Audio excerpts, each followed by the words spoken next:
வணக்கம். நீங்கள் இணைந்திருப்பது தமிழ் எஃப்எம்மின் உலக செய்திகளோடு. செய்திகளுக்காக நான் அபினா ஜெயகாந்தன். விரிவான செய்திகளுக்கு முன்பதாக முதலில் இன்றைய நாளிற்கான தலைப்பு செய்திகள். தொடர் தாக்குதலை ஆரம்பித்த இஸ்ரேலிய படைகள். காசா பகுதியில் போர் நிலவரம் தொடர்பான விவரம். பிரித்தானியாவிலிருந்து நாடு கடத்தப்படும் புகலிட கோரிக்கையாளர்கள். ஸ்காட்லாந்து முதல் மந்திரி பதவியை அதிகாரப்பூர்வமாக விலக்கிய கம்சா ஜூசெப். 21 நாட்களாக நீரின்றி தவிக்கும் நுவரெலியா மக்கள். எதிர்வரும் 13ஆம் தேதி இலங்கைக்கு தெற்கே வங்காள விரிகுடாவில் தாளமுக்கம். இளம் சிறார்களில் வேகமாக பரவும் 100 நாள் இருமல். குமரி மாவட்டத்தில் 8 பேரை பலி கொண்ட கள்ளக்கடல். தொடர்வன விரிவான செய்திகள். தொடர் தாக்குதலை ஆரம்பித்த இஸ்ரேலிய படைகள். இஸ்ரேலிய படைகள் தாக்குதலை ஆரம்பித்துவிட்ட நிலையில் பல பேர் மரணம் அடைந்திருப்பதாக தெரிவிக்கப்படுகின்றன.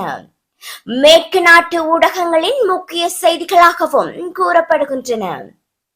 கமாஸ் அமைப்பு இஸ்ரேலினுடைய படை நடவடிக்கையினை கேள்விப்பட்டவுடன் உடனடியாக தாங்கள் யுத்த நிறுத்தத்திற்கு தயார் என்றும் இஸ்ரேலினால் வழங்கப்பட்டுள்ள தீர்வு திட்டத்தை ஏற்றுக்கொள்வதாகவும் அறிவித்தவுடன் இஸ்ரேலிய பிரதமர் பெஞ்சமின் நெதன்யாகு முற்றிலும் எதிர்பாராத விதமாக துடிதுடித்து எழுந்தார் எனவும் என்ன செய்வதென்று தெரியாமல் தடுமாறினார் எனவும் இஸ்ரேலிய ஊடகங்கள் தகவல் தெரிவிக்கின்றன.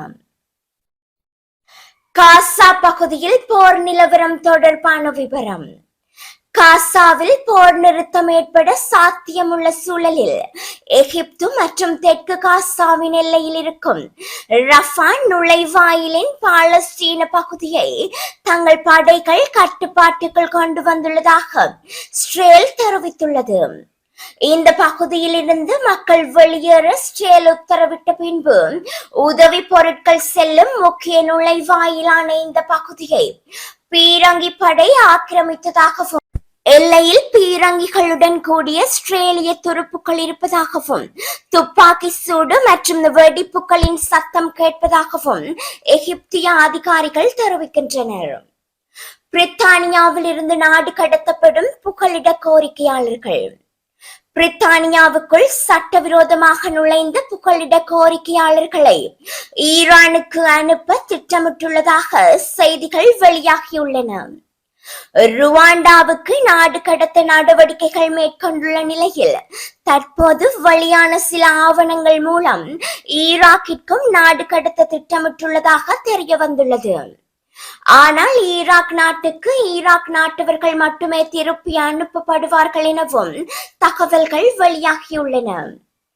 மேலும் பிரித்தானியாவுக்கும் ஈராக்குக்கும் இடையில் புகலிட கோரிக்கையாளர்களை திருப்பி அனுப்பும் திட்டம் ஒன்று ஏற்கனவே இருந்ததாகவும் குறிப்பிடப்பட்டுள்ளது.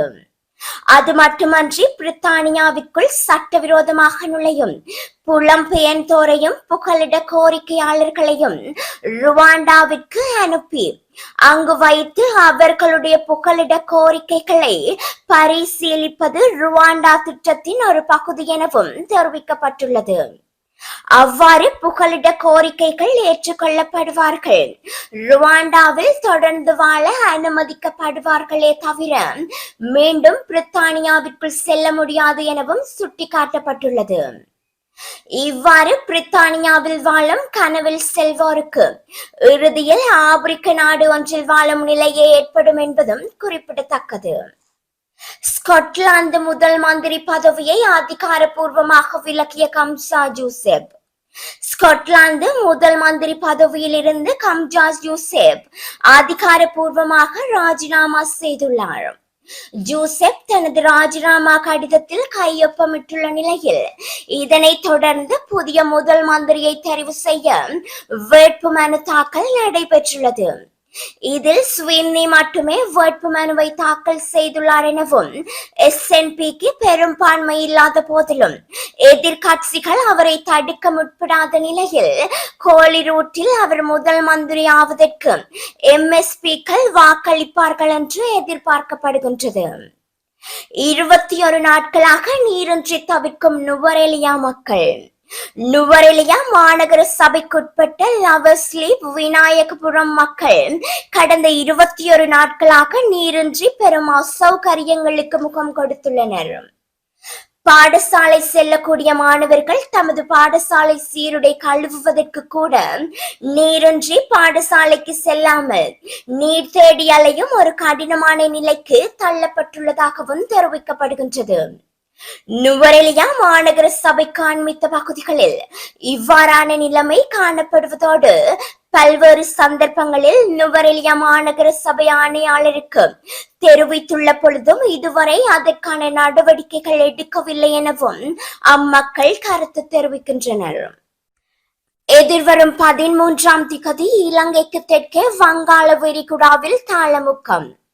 இலங்கைக்கு தெற்கே வங்காள விரிகுடாவில் தாளமுக்கம் ஒன்று உருவாகும் வாய்ப்புள்ளதாகவும் இவ்வாண்டின் முதலாவது தாளமுக்கமாக இது அமையும் எனவும் தெரிவிக்கப்பட்டுள்ளது. மேலும் இக்காலத்தில் தோன்றுகின்ற தாளமுக்கங்கள் பங்களாதேஷ் அல்லது மியன்மாரை நோக்கியே செல்வதுண்டு என்றும் இதனால் வடக்கு மற்றும் கிழக்கு மாகாணங்களுக்கு எந்தவிதமான பாதிப்பும் இல்லை எனவும் குறிப்பிடப்பட்டுள்ளது. மேலும் நாளை முதல் வடக்கு மற்றும் கிழக்கு மாகாணங்களின் சில பகுதிகளுக்கு வெப்பச்சலனம் காரணமாக மழை கிடைக்கும் வாய்ப்பு உள்ளது என்றும் தெரிவிக்கப்பட்டுள்ளது. இளம் சிறார்களில் வேகமாக பரவும் 100 நாள் இருமல்.